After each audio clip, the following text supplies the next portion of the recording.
ప్రార్థన చేసి పరిశుద్ధుడా విమోచకడానికి పరిశుద్ధ నామమును బట్టి వందనాలు చెల్లించుకుంటున్నాను తండ్రి. ఆరాధనతో మాకు మంచి నిద్రను అందించి ఉదయకాలంలో ప్రభా నీ పాద సన్నిధికి వచ్చటకు బలపరిచినది కదలాలి ప్రభా. నీ వెళ్ళని స్వరం మా కోసం వినిపిస్తున్నందుకు వందనాలు. నీ కృప దయచేసినందుకు స్తుతిస్తూ నీకు నీ ఆత్మ పూజిస్తూ ఆరాధించు యేసు దివ్యమైన స్తుతం చేయ ప్రార్థించి వేడుకుంటున్నాను తండ్రి. సంఖ్యాకాండము 15వ అధ్యాయం తీసినవా కనబడుతుందా? మరియు యెహోవా మోషేకి ఇలాగ సెలవిచ్చినను, నీవు ఇశ్రాయేలుతో ఇట్లను, నేను మీకు ఇచ్చుచున్న దేశ నివాసంలో మీరు ప్రవేశించిన తర్వాత యెహోవా ఇంపైన సువాసన కలుగునట్లుగా గోవుల్లోని కానీ దానిని కానీ గొర్రె మేకలలో దీని కానీ దహన బలిగానైనను తెచ్చి మొక్కుబడులు చెల్లించుటకైన కొనియో స్వేచ్ఛార్పణ కానీ ఏమో నియామక కాలమందు అర్పించున్నది ఏమో దేనినైనను మీరు గోరిన ఎడల. 4వ వచనం. సంఖ్యాకాండం 15వ అధ్యాయము 4వ వచనం. సంఖ్యాకాండం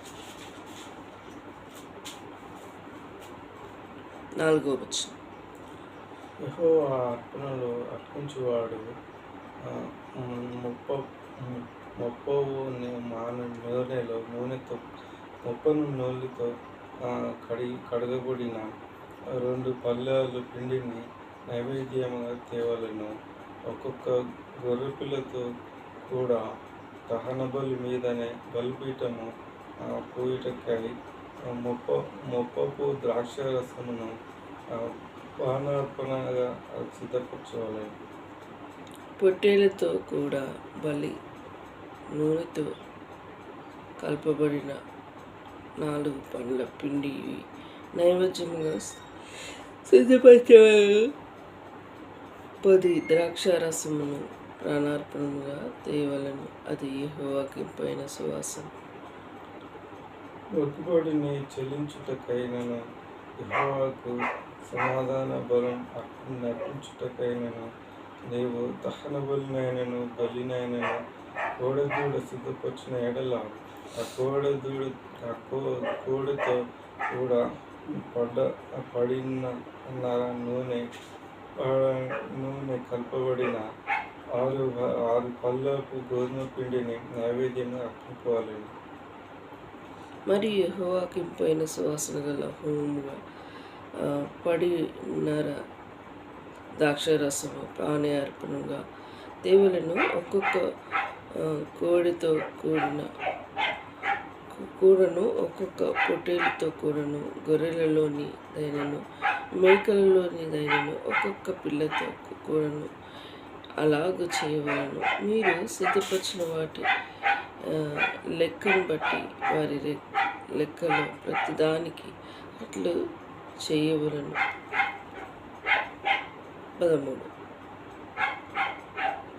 దేశంలో పుట్టిన వారందరూ యెహోవాకు ఇంపైన సువాసన గల హోమార్పణములు తెచ్చినప్పుడు అలాగనే చేయవలెను. మీ యొద్ద నివసించు పరదేశీ గాని మీ తరతరములో మీ మధ్యనున్న వాడేవాడును గాని యెహోవాకు ఇంపైన సువాసనకు హోమం అర్పింపగోరినప్పుడు మీరు చేయనట్లే అతడును చేయవలెను. సంఘములకు అనగా మీకును మీలో నివసించు పరదేశికి ఒకటే కట్టడ, అది మీ తరతరంలో కుండ నిత్యమైన కట్టడం. యెహోవా సన్నిధిని మీరన్నట్లే పరదేశిగా ఉండు. మీకును మీ యొద్ద నివసించు పరదేశికి ఒకటే ఏర్పాటు, ఒకటే న్యాయ విధి ఉండవలను. యెహోవా మోషేకి ఇలాగ సెలవిచ్చెను, నీవు ఇశ్రాయేలుతో ఇట్లనము, నేను మిమ్మును కొనిపోచున్న దేశంలో మీరు ప్రవేశించిన తర్వాత మీరు ఆ దేశపు ఆహారమును తిన్నప్పుడు ప్రతిష్టార్పణమును యెహోవాకి అర్పింపవలను. మీరు మీ మొదటి పిండి యొద్ద రెట్టెను ప్రతిష్టార్పణగా అర్పింపవలను. కన్ కళ్ళకు అర్పణము వలె దాన్ని అర్పింపవలను.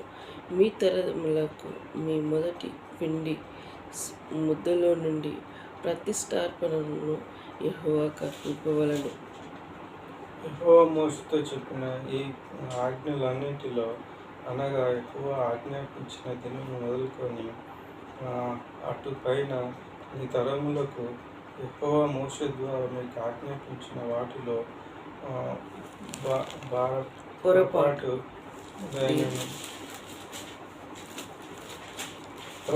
దానిని మీరును చేయకపోయినప్పుడు అది సమాజము తెలియబడిన ఎడల సర్వ సమాజము యెహోవాకు ఇంపైన సువాసనగా నుండుటకై దహన బలిగా ఒక కోడెదూడను, విధి చొప్పున దాని నైవేద్యమును, దాని పానీయార్పణను, పాప పరిహార్థ బలిగా ఒక మేక పిల్లను సిద్ధపరచవలను. యాజకుడు ఇశ్రాయేలుకు సర్వ సమాజం నిమిత్తం ప్రాయశ్చిత్తం చేయవలను. తేలికయే దాన్ని చేసి గనుక క్షమింపబడును. వారు పొరపాటు పాపములను బట్టి తమ అర్పణమును అనగా యెహోవాకు చెందవలసిన హోమమును, పాప పరిహార బలిని యెహోవా సన్నిధి తీసుకొని రావలను. అప్పుడు ఇశ్రాయేలుకు సర్వ సమాజమేమి, వారి మధ్యలో నివసించు పరదేశి ఏమి క్షమాపణ నొందును. ఏలైనగా ప్రజలందరూ తెలియకే దాన్ని చేయుట తటస్థించెను. 27 ఒకడు పొరపాటున పాపం చేసిన యెడల వాడు ఆ పాప పరిహార బలిగా ఏడాది ఆడమేక పిల్లలను తీసుకొని రావాలని. పొరపాటున యెహోవా సన్నిధిని దాన్ని చేశాను కనుక తెలియకనే పాపం చేసి దాని నిమిత్తము యాజకుడు ప్రాయశ్చిత్తం చేయను. వారి నిమిత్తము ప్రాయశ్చిత్తం చేయుట వలన వాడు పాపక్షమాపణ నందున. ఇజ్రాయేల్లో పుట్టిన వాడు కానీ వారి మధ్యన నివసించి పరదేశీ కానీ పొరపాటున ఎవడైనా పాపం చేసిన ఎడల వానికి మీకును ఇది ఒకటే ఉండవలను. అయితే దేశమందు పుట్టిన వాడే కానీ పరదేశి కానీ ఎవడైనాను సవహించి పాపం చేసిన ఎడల వాడు యెహోవాకు తృణీకరించిన వాడగును గనుక అట్టివాడు నిశ్చయముగా జనులలో ఉండకుండా కొట్టివేయబడును. వాడు యెహోవా మాటలు లక్ష్యం చేసి ఆయన ఆజ్ఞను మీరినందున నిశ్చయముగా కొట్టివేయబడును. వాని దోష శిక్షను వాడే కారకుడు. 32 ఇశ్రాయేలు అరణ్యంలో ఉన్నప్పుడు ఒక విశ్రాంతి దినమున కట్టెలను ఏరుట చూచి వాడు కట్టెలను ఏరుట చూచి వాడు మోషే యొద్దకు అహరోను వద్దకు సర్వ సమాజం వద్దకు వారిని తీసుకొని వచ్చిరి. వానికి ఏమి చేయవలెనో అది విశదీకరించబడలేదు కానీ కనుక వారిని కావలిలో ఉంచిరి. తర్వాత యెహోవా మనుషుడు మరణశిక్ష నొందవలెను. సర్వ సమాజము పల్లెంలో వెలుపల రాళ్లతో వారిని కొట్టి చంపవలెను మోషేతో చెప్పును. కాబట్టి యెహోవా మోషేకు ఆజ్ఞాపించినట్లు సర్వ సమాజం పల్లెము లోపలికి దాన్ని తీసుకొని పోయి రాళ్లతో వారిని చావగొట్టెను. మరియు యెహోవా మోషేకు ఇలాగ సెలవిచ్చెను, నీవు ఇశ్రాయేలుతో ఇట్లనుము, వారు తమ తరతరములకు తమ బట్టలు అంచులను కుచ్చులను చేసుకొని లంచులను కుచ్చుల మీద నీలి మాత్రము తగిలించవలను. మీరు నా ఆజ్ఞలన్నింటినీ జ్ఞాపకం చేసుకొని మీ దేవునికి ప్రతిష్ఠితులై ఉండునట్లు మునుపటి వలె కోరిన వాటిని బట్టి చూసిన వాటిని బట్టి వ్యభిచరింపక దాన్ని చూసి యెహోవా ఆజ్ఞలన్నిటినీ జ్ఞాపకం చేసుకొని వాటిని అనుసరించుటయే అది మీకు కుచ్చుగా నుండును. నేను మీకు దేవుడై ఉండునట్లు ఐగుప్తులో నుండి మిమ్మల్ని రప్పించిన మీ దేవుడైన యెహోవాను, మీరు దేవుడునైన యెహోవాను నేనే. దేవుడు ఈ వాక్యంలో మరి కొన్ని చెప్పుకుంటూ వస్తూ ఉన్నాడు. ఏంటిది? ఐగుప్తు దాస్యం నుండి ఆ ప్రజలను విడిపించినప్పుడు మరి కొన్ని తెలిసి చేస్తారు తప్పులు, కానీ తెలియక చేస్తారు. తెలిసి చేస్తే రెండింతల శిక్ష ఉంటుంది. తెలియక చేస్తే దానికి క్షమాపణ అని ఉంటుంది. మరి దేవుడు క్షమిస్తాడు. మరి దేవుడు ఇక్కడ ఈ ప్రజలకి ఏమని చెప్పాడు? మరి దహన బలులు, మరి అర్పణలు, పొట్టేళ్ళ గురించి చెప్పబడుకుంటూ వస్తుంది. ఆ రోజులలో పాపం చేస్తే పొట్టేళ్ళు, గొర్రెలు ఇట్లా ప్రతిష్టార్పణగా అర్పణగా అర్పించుకుంటూ వచ్చారు. ఇప్పుడు ఆ పాత నిబంధన కాలము ఇప్పుడు మనకు లేదు. కానీ దేవాది దేవుడు నిత్యము మానవుడు మరి పాపం చేసుకుంటూ వస్తూ ఉన్నాడని హృదయమందు నొచ్చుకొని తాను మరి తనే మన కోసం తన ప్రియ కుమారుని వీయడానికి వెను తీయకుండా మరి తన ప్రియ కుమారి ఈ లోకానికి పంపించాడు. మరి అది గొప్ప విషయము. మరి ఒక లోకరక్షకుడు ఈ లోకంలో జన్మించాడంటే అది గొప్ప విషయం. ఆ గొప్ప విషయం తెలియక మనుషులు ఏం చేశారు? పరిశుద్ధాత్మ ద్వారా మరియమ్మ దావీదు వంశావళికి వచ్చేటప్పుడు మరియమ్మ దేవుడి దృష్టిలో ఎంత ధన్యురాలుగా ఉన్నాడు. ఆమె గర్భాన్ని ఎంచుకున్నాడు. ప్రదానం చేయబడుకుని మరి వారిద్దరు యోసేపు మరియమ్మని ప్రదానం చేయబడారు. యోసేపు నేను పెళ్లిగా తోలిని ఈమె ప్రెగ్నెన్సీ అయిందని తెలుసుకొని మరి రహస్యంగా విడనాడాడు. మరి రహస్యం విడనాడి చేస్తే పరిశుద్ధాత్మ దేవుడు దేవదూత తనకు దర్శనం అందుకు కనబడి ఈయన మరి పరిశుద్ధాత్మ ద్వారా జన్మిస్తాడు, ఈయన లోకరక్షకుడు, ఈయనకి యేసు అని పేరు పెట్టబడుతుంది అని చెప్పినప్పుడు మరి యేసేపు మౌనంగా ఉండి తనకు పుట్టినప్పుడు యేసు క్రీస్తు అని పేరు పెట్టాడు. మరి చూసావా, దేవుడు మరి ఈ లోకరీతిగా మానవులు ఎవరైనా గర్భంతో ఉంటే ఏమైనా పుట్టలేదు కదా అని అవమానపరుస్తారు, విడనలుతారు. అది లోకరీతిగా కరెక్టే. కానీ అది మరి దేవుడు పరిశుద్ధుడిగా జన్మించాడు అని చెప్పినాక తను మౌని ఉండి మరి ఆమెని మరి కుటుంబంగా వారు జీవించుకుంటూ వచ్చారు. సరే, పాత నిబంధన కాలంలో బలులు అర్పించబడింది. కొత్త నిబంధన కాలంలో యేసుప్రభు మన కోసమే బలిగా అర్పించబడినాడు. మరి ఆయన రక్తము పరిశుద్ధమైనది, పావనమైనది. ఆయన రక్తంలో శక్తి ఉన్నది. మనము ఆయన రక్తంతో మన పాపంలో కడుక్కుంటే మన హృదయంలో ఉన్న పాప భారము తొలగిపోతూ ఉంటుంది. అది గొప్ప విషయం. ఈ గొప్ప విషయానికి రాకుండా చేసేది దుష్టుడైన అపవాది. నువ్వేం పాపం చేసావు అని ప్రశ్నించి మనిషిని దేవుని కాడి రాకుండా చేసేది. మరి అపవాది మనుషుల్ని ఎన్నో విధాల ఈ లోకంలో దేవుని కాడికి రాకుండా చేస్తూ ఉన్నాడు. సరే, అది దేవునికి తెలుసు. ఇక్కడ కూడా ఈ ప్రజలు దేవుడు చెప్పినట్టు వినకుండా చేసి వారికి ఇష్టం వచ్చిన త్రోవల్లో జీవించే విధంగా వారిని మనసును పాడు చేసుకుంటూ వచ్చింది.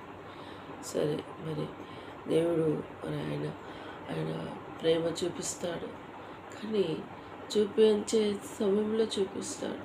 విననల్లకుంటే ప్రజలని ఆ అరణ్యంలోనే దేవుడు సంహరించాడు. శత్రు చేతికి వారిని అప్పగించాడు. శత్రువు వచ్చి వారిని సంహరించారు. మరి ఎంతో బాధ విచారకరమైన విషయం. వారిని ఆ దాస్యం నుండి విడిపించి చక్కటి ప్రదేశాన్ని ప్రవేశించ చేయాలనే ఆశతో దేవుడు మోషేని ఎంచుకొని చేస్తే ఈ ప్రజలు ఎలా తయారయ్యారంటే వారికి ఇష్టం వచ్చిన త్రోవలో నడిచారు, మూర్ఖత్వంగా ప్రవర్తించారు. దేవుడు చెప్పినట్టు వినకుంటే శత్రు సాతానికి, శత్రువులకి మనం అప్పగింపబడాల్సి వస్తుంది. మన సొంత ఇష్టం నెరవేర్చుకుంటే ఈ లోకంలో ఆయన కార్యంలో మనం చూడలేం. అందుకోసం ఎప్పుడు మన దేవుడికి ఫస్ట్ ప్రిఫరెన్స్ దేవుడికి ఇవ్వాలి. ఆ తర్వాత దేవుడు చూసుకుంటాడు అంతే. కానీ మనం ఏమనుకుంటాం, మనం చూసుకున్నాక తర్వాత దేవుడికి ఇస్తాం. ఇక అప్పుడు దేవుని కార్యాలు మనం చూస్తామా? చూడలేం. అది చేయకూడదు. దేవుడి మాటలు దీవించి ఆశ్రయించుగాక ప్రార్థించుకుందాం. మమ్మల్ని మిక్కిలిగా ప్రేమిస్తున్న మా యేసయ్య, ఈ ఉదయకాల సమయంలో మాకు నీ వెళ్ళిన స్వరం మా కోసం వినిపించావు ప్రభా. నాయన నీకు ఫస్ట్ ప్రాధాన్యత ఇచ్చినప్పుడు మేము వర్ధిల్లుతాం ప్రభా. నేను మాది అనేది చూపించుకున్నప్పుడు నువ్వు అక్కడ కనబడవు తండ్రి. నీకు ఇక్కడ ఈ ప్రజలు ప్రభా వారు చేసిన తెలిసి తెలియని చేసిన పాపముల కోసం వారు బలు అర్పించుకుంటూ వచ్చారు. నాయన నీకు వందనాలు. లాస్ట్ వచనం చూస్తే నేను యెహోవానైన దేవుడను అని వారికి తెలియపరుచుకుంటూ వచ్చావు తండ్రి. నీకు వందనాలు. మా జీవితంలో కూడా నువ్వు దేవుడుగా ఉంటూ నడిపించుకుంటూ వస్తున్నావు. నీ కార్యాలను బట్టి వందనాలు. నేను ముఖ్యంగా నా కుటుంబం కోసం ప్రార్థిస్తున్నాను. మన నాన్నని జ్ఞాపకం చేస్తున్నాను. వారు చేసేది దీవించండి. ముఖ్యంగా ప్రార్థిస్తున్నాను నా యేసయ్య. ఆకాశం నుండి తేరి చూస్తున్నా నా దేవా, నీ పాదాల సన్నిధిలో వినిపించుకుంటున్నాను. మా పాప దోష బట్టి నువ్వు శిక్షించక మాపై ప్రేమ జలి కరుణ చూపించమని ప్రార్థిస్తున్నాను ప్రభా. నైనా వర్షాలను అనుగ్రహించండి. నీకు అద్భుత కార్యం జరిగించండి. నీ నామని ఘనత తెచ్చుకోతండి. నీ కృప దయచేయమని విన్నపించుకుంటున్నాను. దయగలైనా మరి నా కుటుంబం కోసం మరలా ప్రార్థిస్తున్నాను. మరి నారాయణ ఆరోగ్యం కృపక్షేమంతో వర్ధిల్లు చేసుకుంటూ వస్తున్నాను కొందరు. వారి ఆయుష్ను పొడిగించుకుంటూ నీ కృప దయచేసుకుంటూ వస్తున్నాను కొందరు. నైనా దీవించండి, ఆశ్రయించండి. వారి ప్రేమించి ఇచ్చిన కుమార్తెలుగా మమ్మల్ని మాకు ఇచ్చినందుకు ఓ భవిష్యత్తుని చిత్తమే మా ఇల్లు జరిగించండి. అంధకార శక్తులు సంపూర్ణ విడుదల దయచేయండి. ముఖ్యంగా మరలా నేను గ్రూప్ 1కి గ్రూప్ 2కి సిద్ధపడుతుండగా నీ కృప సహాయం ఏర్పాటుతో నన్ను సిద్ధపరచండి. ఇంకా కొన్ని బుక్స్ తీసుకోవాలి ప్రభా. విషయంలో మార్గం సరళపరచండి. నేను నిశ్చితమైన ఇలా జరిగించండి. మ్యారేజ్ విషయంలో కూడా మార్గం సరళపరచండి. త్రుటి లేకుండా నన్ను మమ్మల్ని కాపాడండి. తమ భవిష్యత్తు విషయంలో రైల్వే జాబ్కి అప్లై చేయట్లో మార్గం సరళపరచండి. వీడి భవిష్యత్తు నిశ్చితమే చూపించమని ప్రార్థిస్తాను. గృహంలో సంతోషం నింపండి ప్రభా. నైనా ఇలా మమ్మల్ని కృపగల ఆస్తులకు చెప్పిన చిన్న ఫ్యామిలీని కృపలో భద్రపరచుకొని బిడ్డలకున్న కుటుంబ సమస్యలు అక్కడలు ఫైనాన్షియల్ ప్రాబ్లం తీర్చండి. అన్నిటికంటే ముఖ్యంగా రక్షించి కాపాడమని ప్రార్థన. నిజ దేవుడని తెలుసుకుని కృపను వారు మనల్ని తేళ్ళు విడిగించండి. బిడ్డల కృపలో భద్రపరచుకోండి. పెద్దడు స్కూల్కి వెళ్తుంటాడు ప్రభా. చిన్నప్పుడే విద్య బోధులను వీడిని వదిలే కృపను వీళ్ళకి కాపుదల భద్రత తోడుగా ఉండి నడిపించాను. ఇంటి ద్వారా వచ్చే మహిమదేశుడు దొంగిలించి కంచివేయాలి. అయ్యా మరి ప్రార్థిస్తున్నాను. నిరంజనముడి జ్ఞాపకం వీడికి జాబ్లోని ఎన్నిక చేయండి. త్రుటి లేకుండా బిడ్డను కాపాడండి. నీ చిత్తమే తన ఇళ్ళ జరిగించండి. బిడ్డల భవిష్యత్తు నీ కృపలో పొందుపరచు. కావేమన్నా మేము స్టడీ జాబ్లో బిడ్డలను వర్ధిల్లు చేయండి. ఇలా నా కుటుంబాన్ని నీ స్వస్థాలు కప్పచెప్పినాను. సంఘం విశ్వాసాన్ని కృపలో పొందుపరచుకోండి. వరకున్న అక్కరెళ్ళి తీర్చండి ప్రభా. కొంత దైవ సేవకుని జ్ఞాపకం చేసుకో తన ద్వారా జరిగించే పరిచయాన్ని నీ కృపలో పొందుపరచుకోండి. కొత్త ఆత్మను నీ మందిరానికి నడిపించండి ప్రభా. దైవ సేవకుడు సత్యానందం గారు ప్రభా అంకులు ట్రాన్స్ఫర్ వెళ్ళిపోయడం తన ద్వారా జరిగించుకునే పరిచయం నీరు కట్టింపచేయండి. నేను తనకున్న అనారోగ్య పరిస్థితిని ఆపరేషన్లో సహాయపడండి. వారికున్న అక్కరలు మహిమోషంలో తీర్చండి. ఇద్దరు కుమార్తెల వివాహం కూడా నిశ్చితానుసారంగా బిడ్డల భవిష్యత్తులు సహాయపడమని ప్రార్థిస్తున్నాను. ఇలా సంఘం విశ్వాసులందరినీ నీ కృపగల ఆస్తుములకు అప్పచెప్తున్నాను. వరదలు చేయండి. వారి ప్రార్థనను విన్నప్పుడు ఆలకించండి. ఇలా ప్రతిదీ నీ కృపగల ఆస్తుములకు అప్పచెప్తున్నాను. నా యూట్యూబ్ ఛానల్ సక్సెస్ అవటకు మరి నా సబ్స్క్రైబర్ని కూడా కృపలో భద్రపరచుకోండి. నైనా మరి ప్రార్థించుకుంటున్నాను. నా దేవా, నా ఫ్రెండ్స్ నాకంటూ పరిచయమైన వారందరినీ రక్షించి కాపాడమని ప్రార్థిస్తూ నా రక్షమల్ని అమ్మ వాళ్ళకి చెల్లెల ఆనందంలో రక్షించండి. నాన్న వాళ్ళ రక్షమను కూడా రక్షించి కాపాడమని కోరుకుంటూ ఇలా ప్రతిదీని కృపగల ఆస్తములకు కప్పు చెప్పుకుంటూ తగ్గించుకుంటూ నేను హెచ్చించుకుంటూ నాకు ఇచ్చిన వాక్యాన్ని బట్టి స్థుతిస్తూ ఏసు దివ్యమైన స్తుతించి ప్రార్థించి వేడుకుంటున్నాను తండ్రి. ఏసు రక్తమే జయం, సిల్వ రక్తమే జయం. ఏసున సంపూర్ణ విజయం కలుగునుగాక. అపవాది క్రియల అనంతం నాశనమగునుగాక.